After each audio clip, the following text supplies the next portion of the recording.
New weapons, armor, ships, and more Shattered Space adds a bunch of new content and quests to Starfield, but today I wanted to go through some cool stuff that you can't miss. Let's go! Let me know any cool or unique gear that you have found during Shattered Space.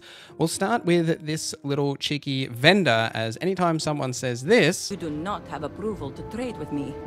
it just makes me want to know more. So if you actually want to unlock this vendor, you'll need to complete the main quest to align the houses. I'm trying to be very vague here because I don't want to spoil anything for you, but once you've completed that, that will then grant you permission. The vendor sells many high-level basic weapons and armor, but doesn't come with any uniques or legendaries, unfortunately. But if you're still looking for an upgrade to, say, getting some higher level or higher tiered gear, then they do have them just in common varieties and basically every one of the basic weapons available in the game.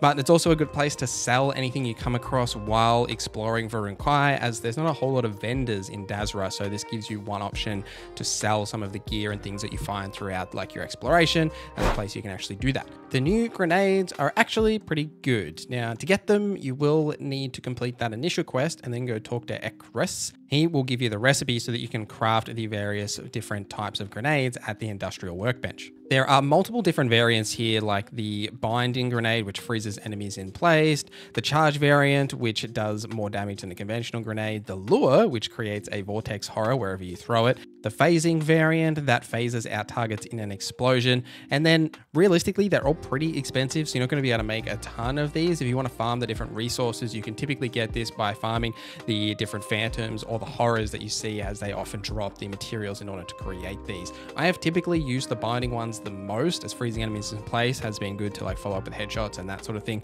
I do like the horror ones because, they're horrors and it's just fun to spawn them, but they are all quite powerful grenades if you do spend the effort to get those vortex shards and the vortex cysts that you do need in order to be able to craft these. There is a unique laser rifle that I highly recommend you go and pick up. Now, in order to get this, you do need to complete the main story and then return to the scaled citadel, and then in the location there you will find a crate, and inside that crate you will find an epic laser rifle called the Speaker's Judgement. Now, this laser rifle does come with chilling to freeze targets as well as exterminator, so it does 30% extra damage to aliens, which is quite solid. The different mods on this weapon aren't bad either. There does seem to be a bug at the moment that if you try and change the mods on this weapon, it does rename it, so maybe wait for that to be fixed or just change the name back. But you can mod this weapon to get rid of the scope if you want to change that, or any other modifications that you want to make to the laser rifle. But it is quite a strong laser rifle. I've been using it pretty consistently since I got it, as it does do pretty well. Now, you don't have to necessarily do anything specific in order to have this crate spawn. You just need to have finished the main story, regardless of what sort of outcome or anything you do there while you're on Dazra. But after you have completed the main story, returning to that middle location of the Citadel is where you'll actually find this crate. There's a bunch of other things in the crate too that are quite worth picking up. Now, there are two new companions that can be found throughout the DLC. The first one is Tane. Now, Tane you'll first run into as part of the main story. Now, based on the events that happened during his involvement in the main story, if he is still alive and happy with you at the end of those events, then he will return to Herald's Rest. You can actually go to that location and talk to him, and he will be able to be an available companion that you can pick up and add to your crew or follow you around. Tane has payloads 1, stealth 2, and pistol certification 1. So he's mostly a relatively average companion. You definitely want to make sure he's got a solid pistol on him. There's plenty of new Vurun pistols that you can add to his inventory if you do want to, but not necessarily a top tier companion, but definitely one that you should add to your crew, as he is free. It doesn't cost any credits or anything. Just like the second one, Sahima. Now, Sahima is accessed very similarly to Tan when you do the quest involving the house that she is a part of. You'll need to save her at the end of that quest and then return to House Gadik's building. She'll be there in her room and you'll be able to talk to her, and she will join your crew for free.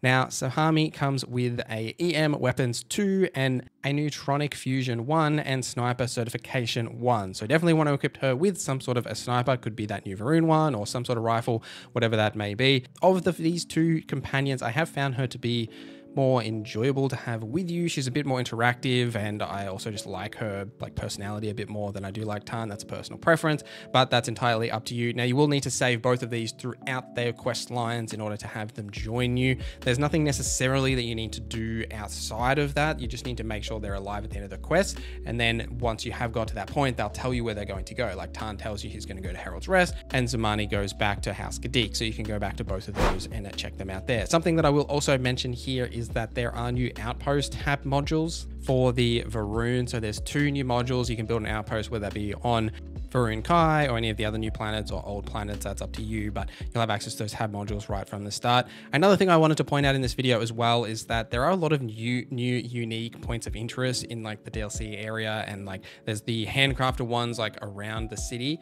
as well as like non-handcrafted ones on the planet and stuff as well that have the new enemy variants if you're trying to farm certain things. There is also a new house that you get access to on Dazra. All you have to do is literally finish the main story and you get access to it, which doesn't take too long. I do really like the vibes of this house. Like it does have that full like House Varun vibes that remind me a lot of like Dune, like especially that new armor that I've put on Andrasia throughout the DLC, which has been quite good. So the last thing that I wanted to touch on in this video is the Legacy of the Fang quest. There's this really cool quest that you can do, and it's first found at the Tomb of the Fang. You go to this location, there is a lady here that does require your help to find these old Fang heirlooms.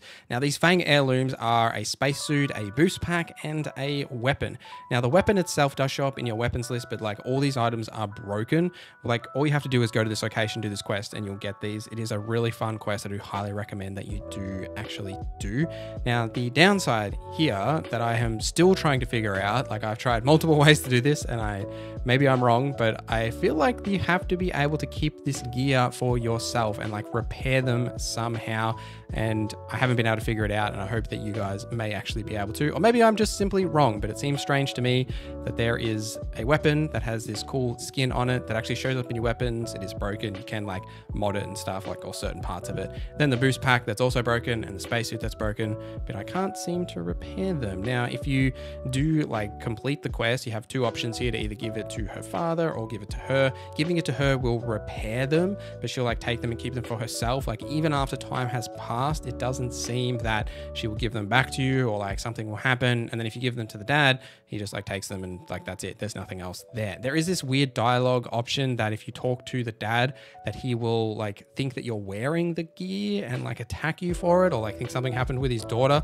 which, so there seems like to me personally that there must be a way to like keep the gear for yourself, but I just haven't seemed to be able to figure it out for some reason. But overall though, if you're wondering about like, should you play the DLC, is it worthwhile? I think it is. The content here and the actual world itself is really well put together. It does feel a bit more like traditional Bethesda game studios, you know, like Skyrim, Fallout sort of map area, like that sort of exploration.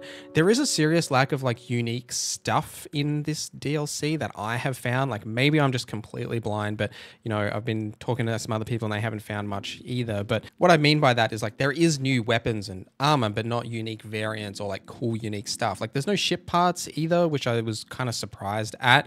Like there is new ship designs, which you can view by just talking to the ship technician in the city, but it's just a little strange to me that there seems to be like a layer missing here. Like I'm constantly like sleuthing around looking for stuff. There's even like that really cool Mrs. Goose quest line, or not even quest, just like hidden thing that hints at like treasure, but like could not find where that is or like have any scenario there. If you have also found that, let me know in the comments down below. But yeah, it just seems like there's like a layer missing here. But I have enjoyed my time in Shattered Space, and I'm interested to know what you think about Shattered Space in the comments down below. But thank you guys for watching this video till the end. Thank you to our members for supporting the channel. My name is Norza, and I hope you have a great day.